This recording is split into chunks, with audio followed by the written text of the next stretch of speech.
Good morning all of you. इस video में अपन बात करने वाले हैं क्लास 10th के आई डिसऑर्डर के बारे में, जो कि 3 डिसऑर्डर के बारे में अपन बात करेंगे। सबसे पहला मायोपिया है, सेकंड हमारे पास हाइपरमेट्रोपिया है और थर्ड हमारे पास प्रेसबायोपिया है। एक एक करके तीनों की बात करते हैं। सबसे पहले अपन बात कर रहे हैं मायोपिया के बारे में कि जो मायोपिया क्या होता है और इसके कॉजेज़ कौन कौन से होते हैं और इसका करेक्शन क्या है, और इसके डायग्राम थ्रू हम समझेंगे कि भाई किस तरह से इमेज बनती है और किस तरह से उसे बचना चाहिए। सबसे पहला हमारे पास है मायोपिया। मायोपिया को हम नियर साइटेडनेस भी कहते हैं, जिसे हम हिंदी में कहते हैं निकट दृष्टि दोष। मायोपिया के अंदर can see nearby object clearly but can not see distant object, this the image of the object is formed in front of the retina. यानी कि मायोपिया एक ऐसा डिजीज है जिसके अंदर ये मायोपिया जो, एक बात याद रखें, मायोपिया जो डिजीज़ है वो चाइल्ड्स के अंदर होता है और हाइपरमेट्रोपिया जो डिजीज़ है वो एडल्ट के अंदर होता है।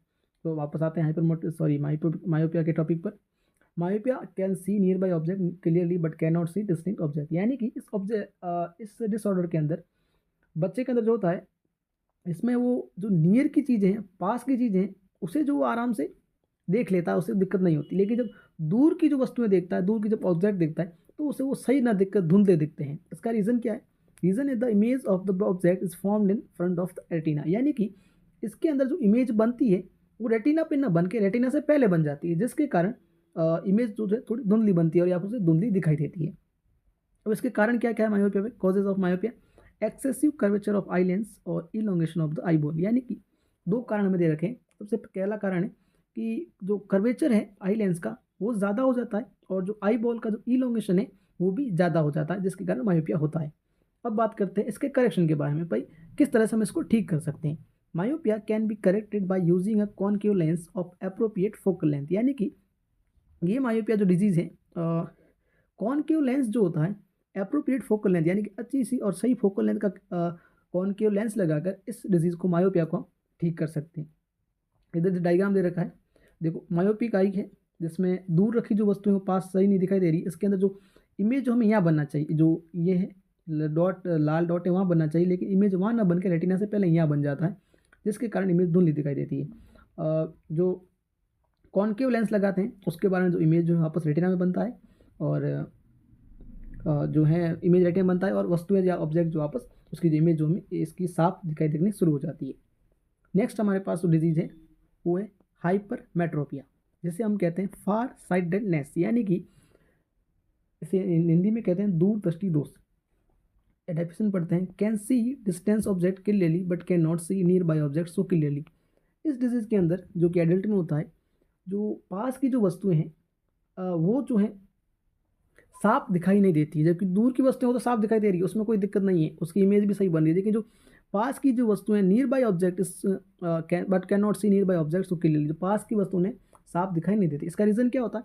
रीज़न ये है कि मायोपिया में जिस तरह से रेटिना पे न बनकर रेटिना से पहले जो इमेज बनती थी, हाइपरमेट्रोपिया के अंदर रेटिना से पहले न बनकर रेटिना के दूर या रेटिना की तरफ ना, रेटिना से दूर की तरफ जो है इमेज बनती है, रेटिना से पीछे की तरफ इमेज बनती है। इसके कारण क्या क्या है? Large focal length of the eye lens in shortening of the eyeball. यानी कि इसके अंदर फोकल लेंथ जो होती है आई लेंस की वो ज़्यादा हो जाती है और आई बॉल जो होता है वो छोटा हो जाता है। इसके हमारे हाइपरमेट्रोपिया के कारण हो गए। अब इसका करेक्शन कैसे करेंगे? कॉन्वेक्स लेंस यूज करेंगे जो अप्रोप्रिएट फोकल लेंथ का हो, और यूज करने के बाद जो ग्लास लगाएंगे उसके अंदर कॉन्वेक्स लेंस होगा, और ये कॉन्वेक्स लेंस वापस इमेज को रेटिना से दूर न बनाकर रेटिना के ऊपर बनाएगा। ये डायग्राम दे रखा है। इसके अंदर जो पास की वस्तु है, इसका जो डायग्राम है, ये रेटिना पे यहाँ ना बन के रेटिना से दूर बन रहा है, और जब इसे हम वापस जो है कॉन्वेक्स लेंस लगाते हैं तो ये इमेज वापस जो है यहाँ रेटिना पे बनना शुरू हो जाता है। थर्ड हमारे पास डिजीज़ है प्रेसबायोपिया। ये क्या होता है? The power of accommodation of the eye usually decrease with aging, the near point gradually decayed away.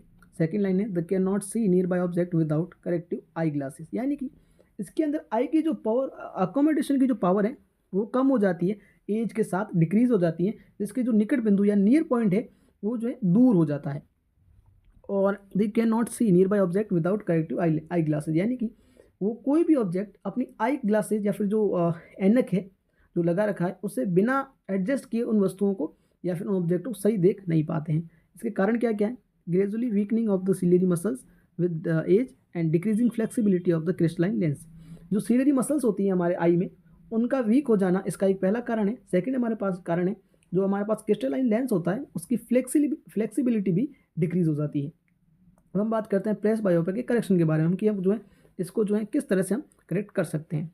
तो इसका रीज़न का इसका जो करेक्शन का है बायफोकल लेंस यूज़ करके, यानी सबसे पहले हम जो अगर बायफोकल लेंस यूज़ करेंगे जिससे प्रेस बायोपिया जो ठीक हो जाएगा, इसका जो अपर पार्ट है वो कॉनकेव लेंस का बना होगा और जो लोअर पार्ट है वो कॉन्वेक्स लेंस का बना होगा।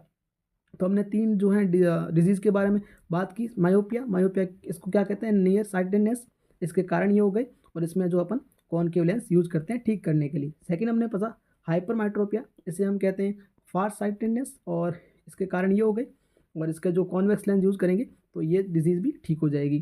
थर्ड हमारे पास है प्रेस बायोपिया, इसके अंदर जो आई की पावर ऑफ एकोमोडेशन है वो कम हो जाती है, और इसको जो ठीक करने के लिए अपन बाईफोकल लेंथ यूज़ करेंगे, जिसका अपर पार्ट कॉनकेव लेंस का होगा और लोअर पार्ट कॉन्वेक्स लेंस का होगा। इस वीडियो में इतना ही। अगर वीडियो पसंद आए तो ज़रूर लाइक करें, और इस तरह के और वीडियोज़ को देखने के लिए चैनल को ज़रूर सब्सक्राइब करें। Thank you.